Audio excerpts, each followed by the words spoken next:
Dubbed the Emerald Isle by early Irish settlers in the 1700s, Montserrat is stunningly beautiful and a true nature lover's paradise.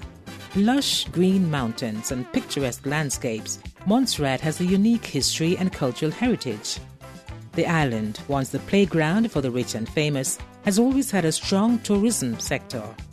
The island offers beautiful villas with panoramic views of the Caribbean Sea and refreshing trade winds all year round. But over the last decade, the Soufriere Hills volcano has disrupted life in Montserrat and the once thriving tourism business. Before the volcano, of course, we had a larger airport where we can bring in 50 passenger planes. We also had a golf course. We were very big in residential tourism. People buying houses, building houses, and we're not talking about 100 cubic foot houses.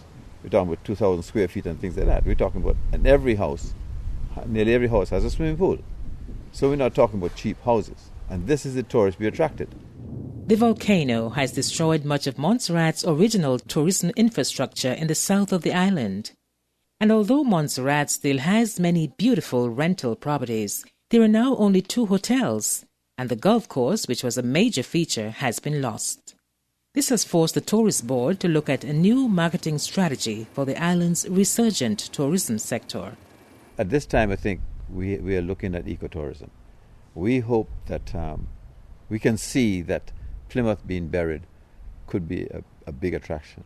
And I think this is where we're going to have to capitalize on our unfortunate disaster of the volcano. The current eruption of the Soufriere Hills volcano started in 1995, and it's had quite a large impact, and half of the island is in fact still in the exclusion zone. Here at the MVO, we have a team of scientific and technical staff who constantly monitor the volcanic eruption and give up-to-date information about the current status of the volcano. The volcano is itself a big attraction to the island, and here at the observatory, people can come to the visitors centre and learn about the volcano in a safe and managed environment. The volcano has often been portrayed in the press as a threat to the island's economy and the tourism industry. But the Montserrat Tourist Board believes that the volcano now represents a catalyst for positive change. This strategy is now starting to attract new investors as the island begins to attract more residential tourists and nature lovers who can now also visit the volcano as well as enjoy some of the best diving, sport fishing and nature trails anywhere in the world. The Montserrat government is now also considering the construction of a marina in the safe northern part of the island to attract small yachts and potentially small cruise ships. Roy and Lottie MacDonald have sold up and left their former lives in Birmingham in the UK to open a small guest house. The business we run here is simply a bed and breakfast. It's residential tourism. There are very few hotel rooms on the island. There's only the 2 major hotels. So when tourism grows here, there is going to be a need for more and more rooms.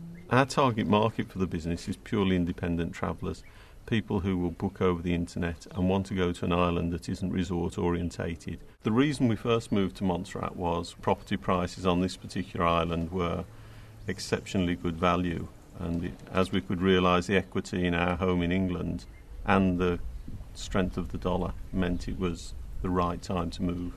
The infrastructure on the island is very good. There's good medical facilities, there's a new airport, there's the insurance which is very easy to understand, and you can have all the types of cover that you need. We feel definitely that our investment is safe, the banking system's good, and you've got most facilities that you have on bigger islands, but just on a smaller scale. As the island redevelops, the construction business, a long-time pillar of the economy, is picking up again. The UK government has committed over £220 million into redeveloping the island, and this funding has paid for a new airport, a new hospital, school and many other public buildings. Other private investors are already taking a stake in the island's future, like Sir George Martin, who has raised funding for the construction of the new cultural centre at Little Bay. And there are plenty of other opportunities to invest in Montserrat. We are hoping that we can attract some more residential tourism and we can in fact get another golf course. We've identified a site, we have actually done a layout, We have a site that can get a very attractive 9-hole golf course. People are actually buying houses in Fox's Bay in the danger zone because they're saying that they want to buy now because they realize that house is going to be a lot more valuable in 5 years' time. And that's the attraction in Montserrat. It's peaceful. So far, we're still safe. And we're going to try and maintain that as long as possible. Anytime we start breaking that, we're going to have a problem.